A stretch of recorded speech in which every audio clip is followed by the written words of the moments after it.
신명기 8장 1절부터 10절, 오늘 하나님께서 우리에게 주시는 말씀입니다. 제가 봉독해 드립니다.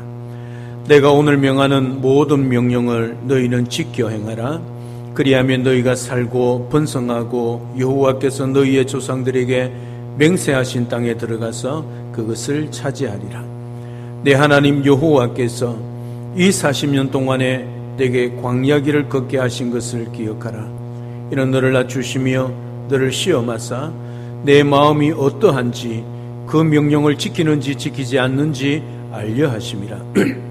너를 낮추시며 너를 줄이게 하시며 또 너도 알지 못하며 내 조상들도 알지 못하던 만나를 내게 먹이신 것은 사람이 떡으로만 사는 것이 아니요 여호와 입에서 나오는 모든 말씀으로 사는 줄을 내가 알게 하려 하심이라.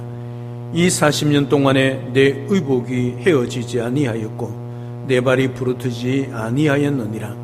너는 사람이 그 아들을 징계함같이 내 하나님 여호와께서 너를 징계하시는 줄 마음에 생각하고 내 하나님 여호와의 명령을 지켜 그의 길을 따라가며 그를 경외할지니라.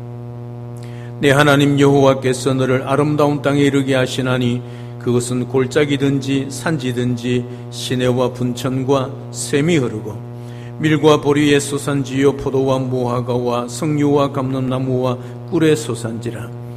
내가 먹을 것에 모자람이 없고 내게 아무 부족함이 없는 땅이며 그 땅의 돌은 철이요 산에서는 동을 갤 것이라. 내가 먹어도 배부르고 먹어서 배부르고 내 하나님 여호와께서 옥토를 내게 주셨으므로 말미암아 그를 찬송하리라. 아멘. 한 해를 마무리하는 마지막 날입니다. 송구 영신 예배로 우리 하나님 앞에 드리고 있습니다. 올 한 해 바쁘게 지나왔습니다. 세월이 얼마나 빠른지 우리의 몸으로 체험하고 있습니다. 그렇게 정신없이 시간이 지났지만 한 해 동안 우리의 삶을 지탱했던 가장 큰 힘이 무엇이 있을까 한번 생각해 본다면 하나님을 바라보는 믿음, 그리고 또 하나 꿈, 비전이었을 것입니다. 우리를 여기까지 오게 한 힘의 원동력, 오늘보다 내일이 더 좋은 날이 올 것을 기대하는 그 소망, 희망, 꿈이었을 것입니다. 오늘보다 내일이 더 나으리라는 희망, 오늘은 안 됐지만 내일은 잘 되리라는 기대, 오늘 실패했지만 내일은 성공하리라는 그 소망, 이 모든 것이 우리를 여기까지 오게 한 것이지요. 사랑 여러분, 여러분들은 꿈이 있으십니까? 하나님께서 주시는 변치 않는 비전이 여러분들에게 있으십니까? 어떻습니까? 한 해 동안 여러분의 꿈은 이루어졌습니까? 개인적인 꿈이 아니라 신앙생활하며 교회생활하며 믿음생활하며 하나님 앞에 기도하며 하나님께서 나에게 보여주시는 그 귀한 꿈, 나를 통하여 하실 일이 무엇인가를 깨닫고 그것을 위하여 오늘 또 우리의 삶을 드렸을 때에 이루어진 꿈 말입니다. 얼마나 이루셨습니까? 100% 다 이루셨습니까? 반을 이루셨습니까? 아직 이루지 못한 상태에 계십니까? 세상을 지으시고 에덴을 지으실 때 하나님은 꿈이 있었습니다. 하나님의 꿈은 사람이었습니다. 에덴 동산에 사람이 오손도손 사는 것을 볼 때 하나님은 기뻤습니다. 에덴 동산의 인간이 그런 꿈을 꾸고 그렇게 행복하게 살아가는 것을 보고 기뻐했습니다. 그런데 꿈이 깨진 사건이 생겼습니다. 죄였습니다. 죄가 들어오자 꿈도 깨어지고 에덴 동산도 깨어졌습니다. 꿈이 없는 땅은 가인과 아벨의 살인으로 노아 홍수로 바벨탑 사건으로 타락하기 시작했습니다. 이때 하나님이 다시 한번 꿈을 꾸기 시작했습니다. 그것이 아브라함의 꿈입니다. 하나님은 믿음의 조상 아브라함을 통해 세계가 열방이 복을 받는 꿈을 꾸기 시작하셨습니다. 창세기 12장 3절에 보면 땅의 모든 족속이 너로 말미암아 복을 얻을 것이라 그렇게 말씀합니다. 아브라함의 꿈은 이삭, 야곱, 요셉 4대로 이어졌습니다. 그런데 그 꿈이 시련을 맞기 시작합니다. 요셉이 노예로 애굽에 팔린 것이지요. 시련은 참 길었습니다. 430년이나 애굽에서 종살이했습니다. 그 꿈이 사라지는 듯 했습니다. 그러나 하나님의 꿈은 시련 속에서도 계속되었습니다.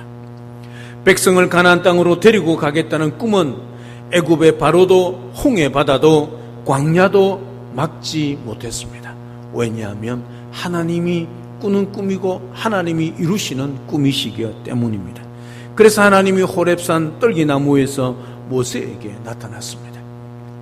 불꽃 가운데 나타난 하나님이 모세에게 이렇게 말씀하셨습니다.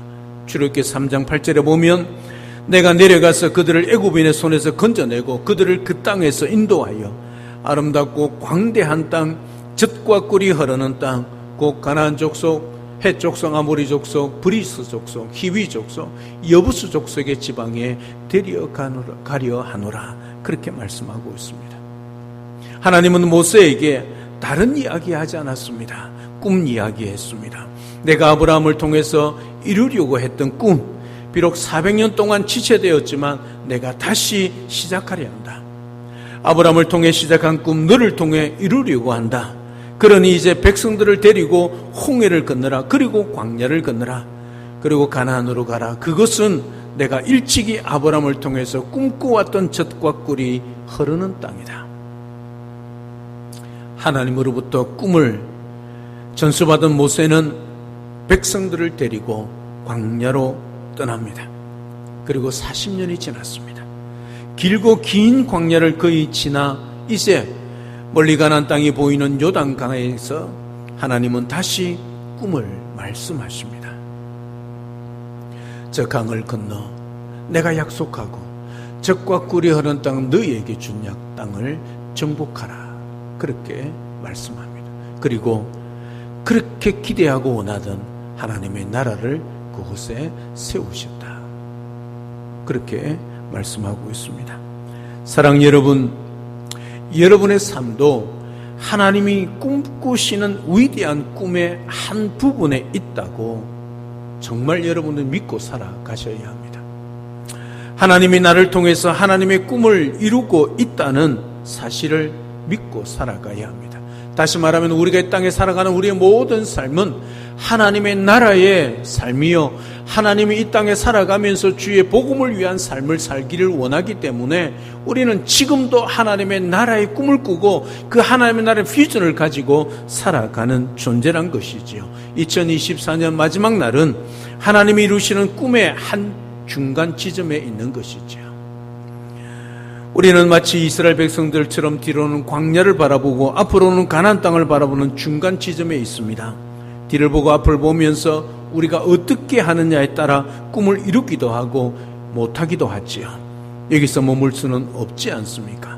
꿈을 이루어야 하지 않겠습니까? 그 꿈은 내가 꾸는 꿈이 아니라 내가 이루어내는 꿈이 아니라 하나님이 원하시는 꿈 말입니다. 하늘나라의 꿈이 있지요. 복음의 꿈입니다. 열방을 향한 하나님의 그 마음 우리가 품고 오늘 이 시간 그 꿈을 이루어 가야 하겠지요. 그러면 가나안의 꿈을 이루기 위해 우리는 어떻게 해야 하겠습니까? 하나님의 나라의 꿈을 꾸고 그 하나님의 꿈을 이루는 삶을 살려면 우리는 어떻게 해야 되겠습니까? 첫째, 과거를 은혜로 치유해야 합니다. 오늘 2절에 보면 내 하나님 여호와께서 이 40년 동안에 내게 광야길을 걷게 하신 것을 기억하라. 이는 너를 낮추시며 너를 시험하사 내 마음이 어떠한지 그 명령을 지키는지 지키지 않는지 알려 하심이라. 그렇게 말씀하고 있습니다.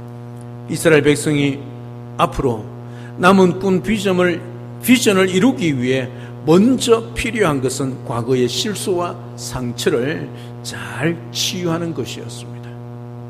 40년 동안 척박한 광야를 걸어오면서 이스라엘 백성들은 얼마나 힘들고 지쳤겠습니까? 가장 크게 힘들었던 것은 아마도 먹고 사는 문제였을 것입니다. 그렇지 않습니까? 먹고 살아야 하지 않겠습니까? 남자만 60만 명이 여자, 아이, 노인 합치면 적어도 200~300만 명은 좋게 됩니다. 사람만 말입니다. 그리고 애굽에서 나올 때 온갖 가축들을 다 이끌고 나왔거든요. 그러니까 그 무리가 한 나라의 민족의 대이동인 것이죠. 여러분, 그런 사람만 먹습니까? 가축도 먹여야 하지 않습니까?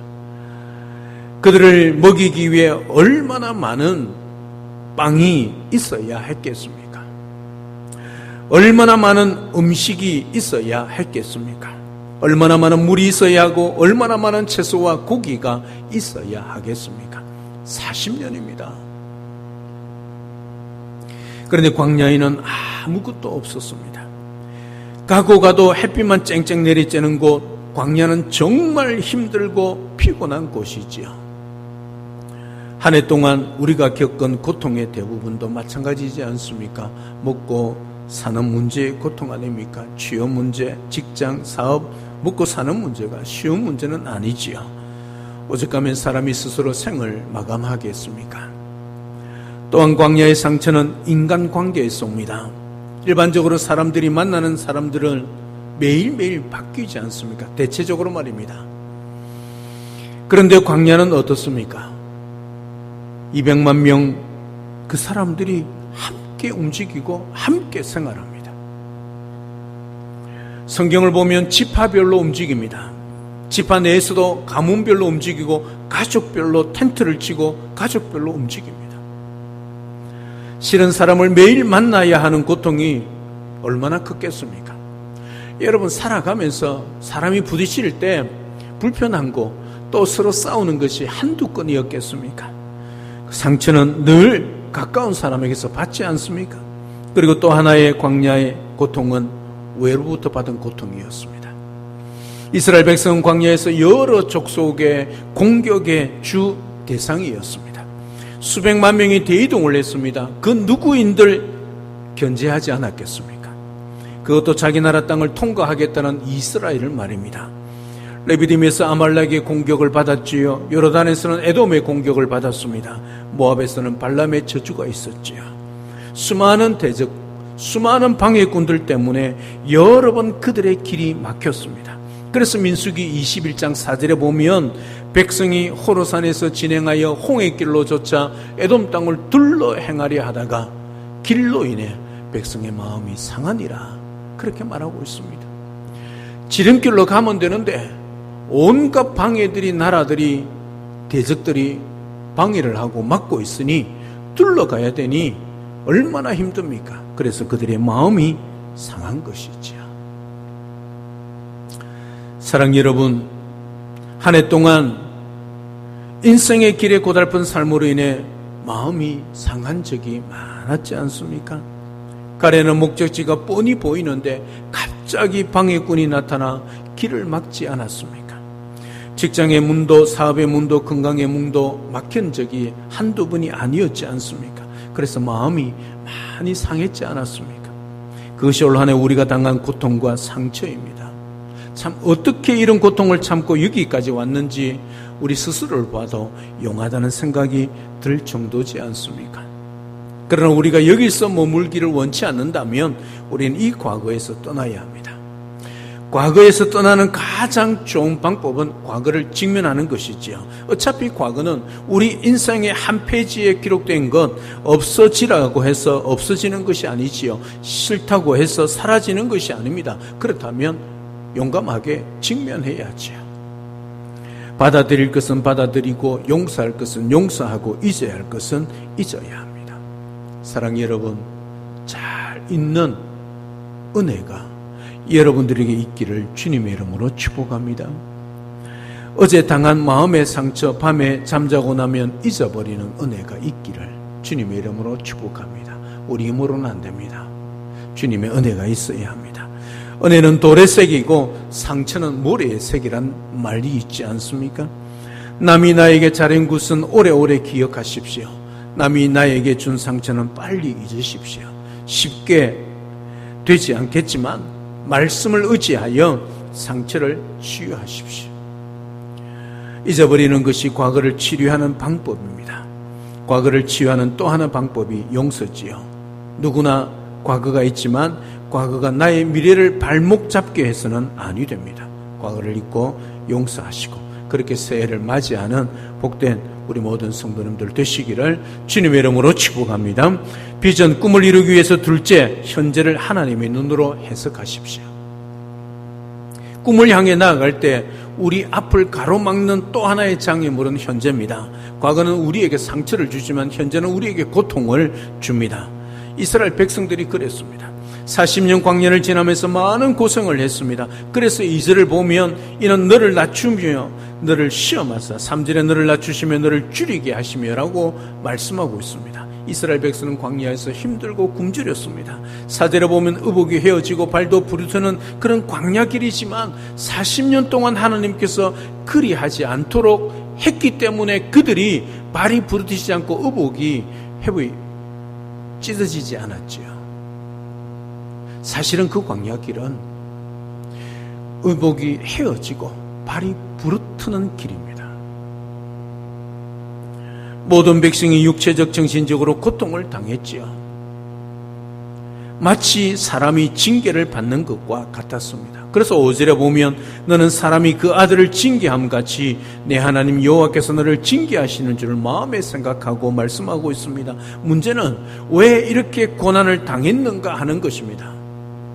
고난 자체가 중요한 것이 아니라 그 고난에 대한 해석이 중요한 것이지요. 왜 우리는 광야 같은 세상에서 고난을 당하고 있는가? 여러분, 정답이 어디에 있습니까? 내 인생이 기고해서 그렇습니까? 내가 인생을 잘못 살아서 그럴까요? 물론 그럴 수도 있습니다. 왜 우리는 이 광야 같은 세상에서 예수를 믿고 살아감에도 불구하고 고난을 당하고 있을까요?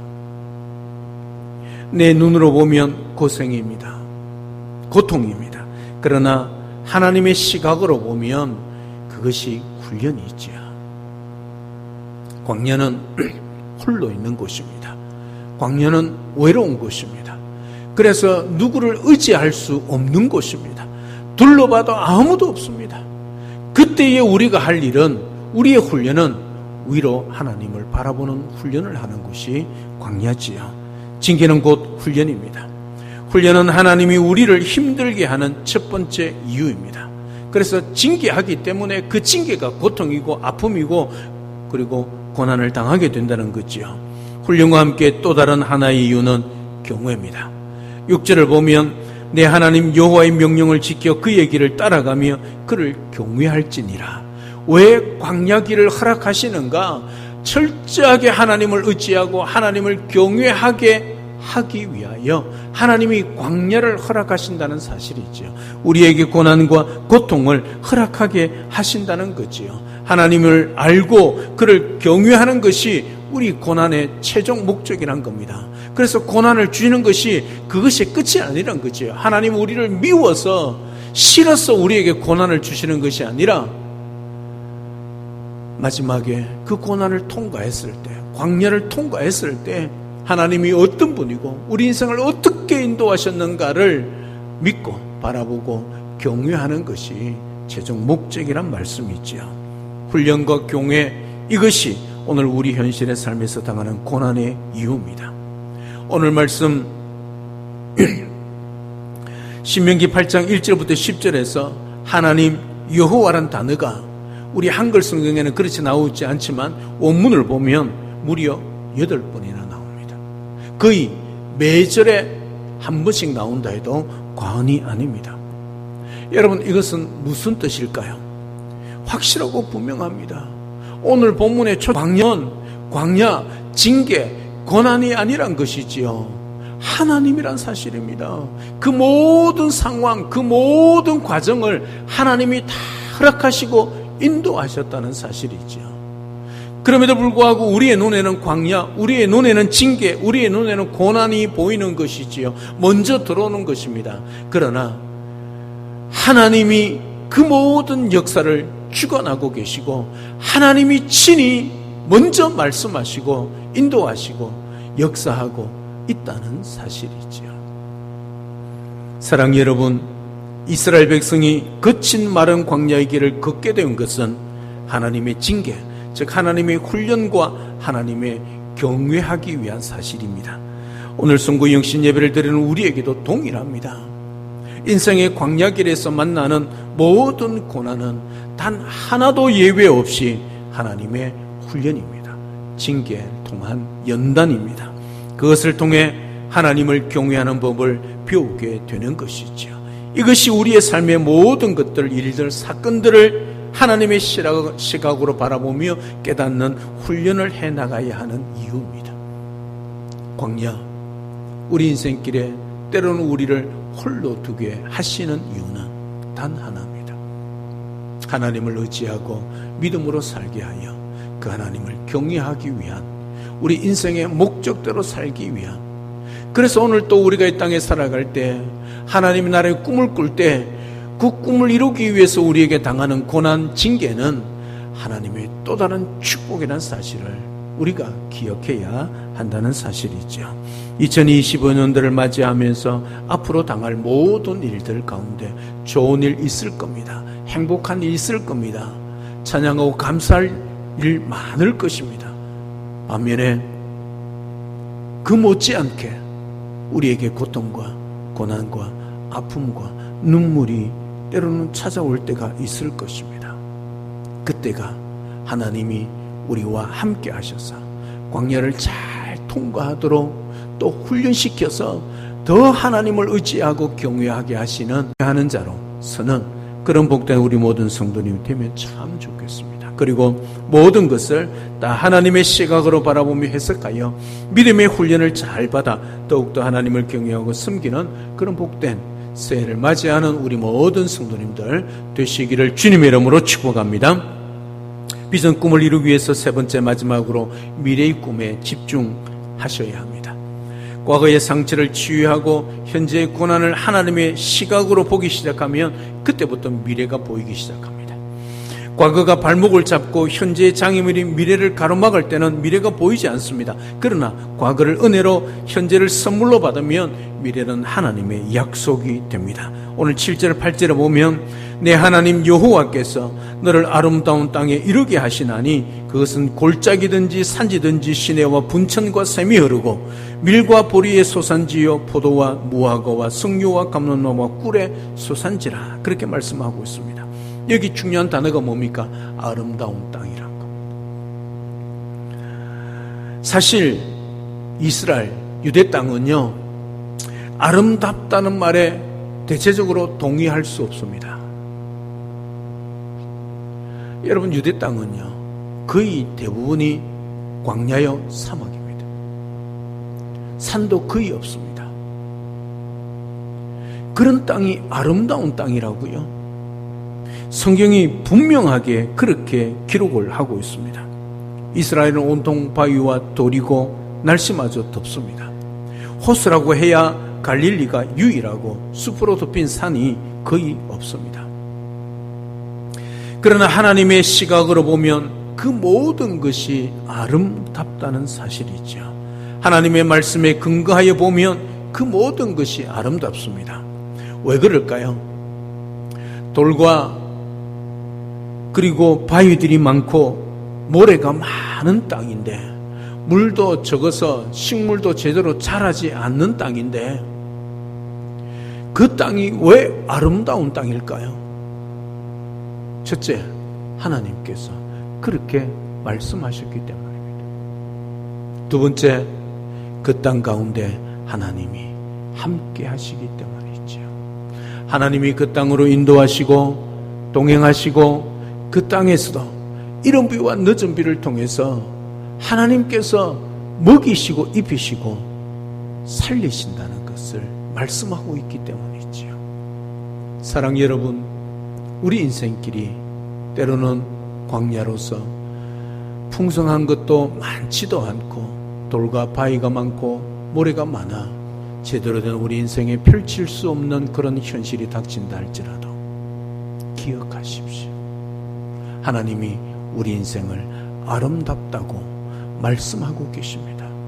복이 있다고, 복 있는 인생이라고 말씀하고 있습니다. 그렇다면 우리는 어떻게 해요?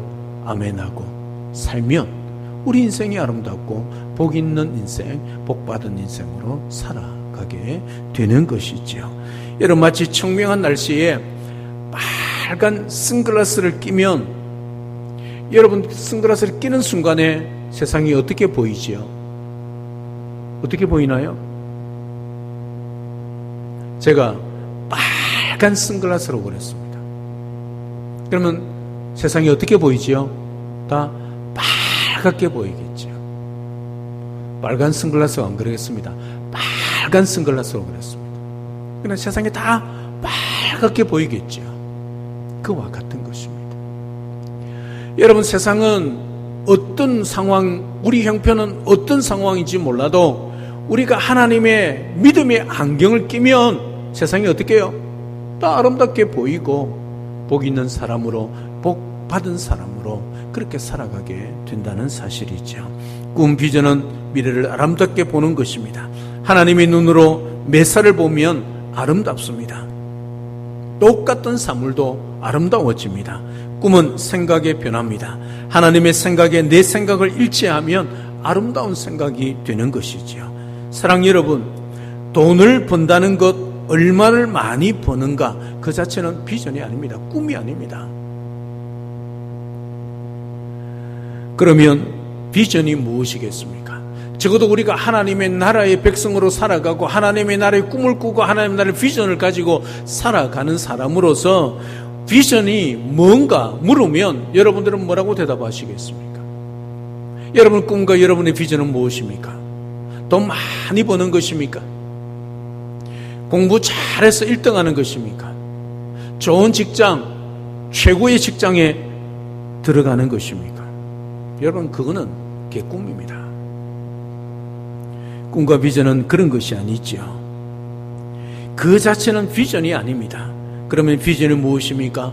돈을 어떻게 벌며 어떻게 쓸 것인가가 비전입니다. 7절에 보면 내 하나님 여호와께서 너를 아름다운 땅에 이르게 하시나니 말씀하고 있습니다. 하나님이 꿈을 주십니다. 하나님이 주신 꿈은 가치가 있습니다. 평생 돈이나 벌다 천국 가는 인생이라면 얼마나 불쌍하겠습니까? 조금 더 높은 꿈이 필요하지요. 공부를 잘 한다는 것 자체는 비전이 아닙니다. 공부해서 그것으로 무엇을 할 것이냐가 비전입니다. 보다 아름답고 더 가치 있는 꿈이 필요하지요. 꿈, 비전은 기적을 낳습니다. 9절에 보면 내가 먹을 것에 모자람이 없고 내게 아무 부족함이 없는 땅이며 그 땅의 돌은 철이요 산에서는 동을 캘 것이다. 그렇게 말씀하고 있습니다. 꿈은 부족함이 없습니다. 꿈은 또 다른 꿈을 낳고 꿈은 우리 속에 있는 잠재력을 극대화시킵니다. 9절 말씀대로 이스라엘 돌과 사막의 땅입니다. 쓸만한 지혜와 자원도 없습니다. 그런데 약 100년 전에 미국의 해군 잠수정이 사해 바다에 들어갔다고 그럽니다. 사해 아시죠? 이런 건 소금 바다입니다. 거기는요 수영할 그 도구가 필요 없습니다. 그냥 몸만 들어갑니다. 몸이 둥둥 뜹니다. 누워 있어도요. 하루 종일 누워서 책 볼 수 있습니다. 발부등 칠 필요 없습니다. 그만큼 짠 그냥 소금 바다가 사해입니다. 사해가 뭐지요? 죽을 사자 바다 해자입니다. 죽은 바다 뜻입니다. 평소에 소금바다는 이 바다를 사람들은 사해 죽음의 바다, 전혀 쓸모없는 바다라 그렇게 불렀습니다. 그러나 잠수정이 들어가 보니까 그 바다 속에 온갖 보화가 거기 있었다는 거죠. 거기서 나는 소금, 마그네슘, 철분 등으로 온갖 화장품, 의약품들을 다 만듭니다. 그것으로 이스라엘 전체가 사해 바다만으로도 50년을 먹고 살 수 있는 지혜와 자원이 거기 있다는 것이죠.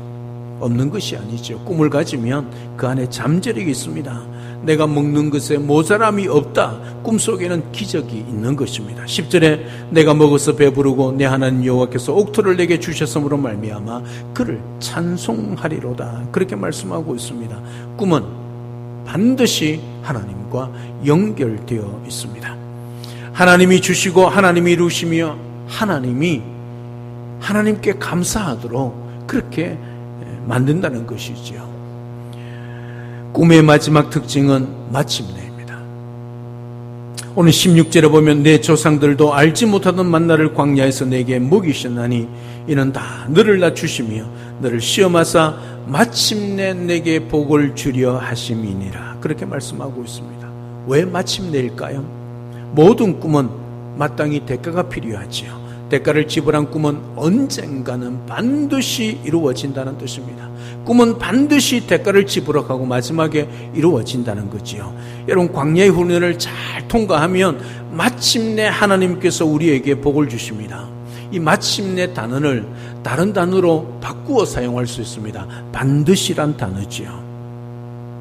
반드시 복을 주시는 하나님으로 인해 우리 인생의 결론이 복 있는 인생이란 것을 믿고 과거를 치유하고 현재의 훈련을 잘 이겨내 마침내 반드시 복을 받아 누리는 그런 복된 우리 모두가 되어야 하지 않겠습니까? 사랑하는 여러분, 우리들은 하나님의 자녀들입니다. 하나님의 자녀들이 꾸는 꿈, 하늘의 꿈, 하나님의 비전을 품고 살아간다면 반드시 그 꿈 비전은 이루어질 것입니다. 사랑하는 여러분, 여러분들은 어떤 꿈 비전을 꾸고 있으십니까? 돈 많이 버는 꿈, 그것은 꿈이 아니라고 말씀드렸습니다. 돈을 많이 벌어서 무엇을 하며 어떻게 돈을 사용할 것인가, 그것이 꿈입니다. 여러분들은 왜 돈을 버십니까? 무엇 위해서 일하십니까? 거기에 하나님 앞에 대답할 수 있어야 할 것입니다. 공부 잘해서 1등 하는 것은 꿈이 아니지요. 1등에서 무엇을 할 것인가, 어떻게 살 것인가, 그것이 꿈입니다. 그것이 하나님이 우리에게 이 땅에 살아가도록 만드신 목적이지요. 성공하는 것은 꿈이 아니지요. 성공해서 뭘 할 것인가, 어떻게 살 것인가, 그것이 꿈입니다. 그것은 바로 하나님께서 우리에게 주신 하나님의 나라의 꿈 비전, 우리에게 주신 소명, 사명이요, 삶의 이유요, 목적입니다. 우리가 왜 사느냐고요? 하나님의 나라의 꿈을 이루기 위해 사는 것입니다. 우리가 왜 사느냐고요? 하나님이 오늘 또 우리에게 주신 그 비전을 따라 사는 삶이기 때문입니다.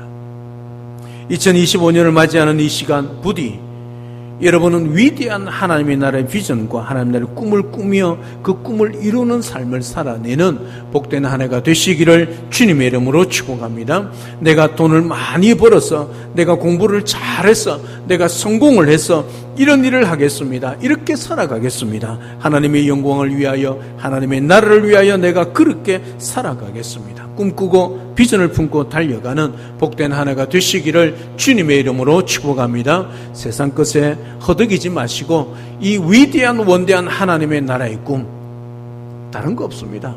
내가 돈을 벌면서도, 내가 공부를 잘하면서도, 내가 성공하면서도 하나님의 나라의 꿈을 이룰 수 있다는 사실 기억하십시오. 그것을 어떻게 쓰고 어떻게 사용하고 어떻게 내가 하나님 앞에 쓰임받을 것인가 기도하십시오. 오늘도 하나님 나라의 원대한 꿈을 꾸고 그 꿈을 이루는 삶을 살아내어서 땅끝까지 이르러 오대양들처 밟아보고 사명지로 달려가서 주님의 증인의 삶을 살아가는 그런 복된 2025년, 그리고 복된 남은 생에 우리 모든 성도의 삶이 될 수 있기를 우리 주 예수 그리스도로 축복합니다. 할렐루야. 살아계신 하나님, 은혜와 사랑을 진심으로 감사를 드립니다. 오늘 또 하나님이 원대한 하나님의 나라의 꿈을 우리에게 보여주시고 그 꿈을 꾸며 그 꿈을 이루기를 원하시는 삶을 살아가기를 원하시는 것을 말씀을 통하여 오늘 깨닫습니다. 오늘 이스라엘을 인도하셨던 그 하나님이 오늘 우리가 이 땅에 살아가면서 우리의 삶이 하나님 나라의 원대한 꿈과 비전을 이루기를 원한다는 사실을 기억하고, 내가 돈을 많이 벌어서, 내가 공부를 잘해서, 내가 성공해서 하나님의 나라의 하나님의 영광을 위하여 귀하게 쓰임받고 또 하나님께 드리며 이 세상을 살리는 그런 복된 삶을 살아가기 위하여 오늘 또 꿈을 꾸고 오늘 또 꿈을 이루는 그런 삶을 살아내는 우리 모두가 되게 하시고 복된 하나 되게 하시고 남은 생가 될 수 있도록 인도하시고 축복하여 주시옵소서. 예수님의 이름으로 기도드리옵나이다. 아멘.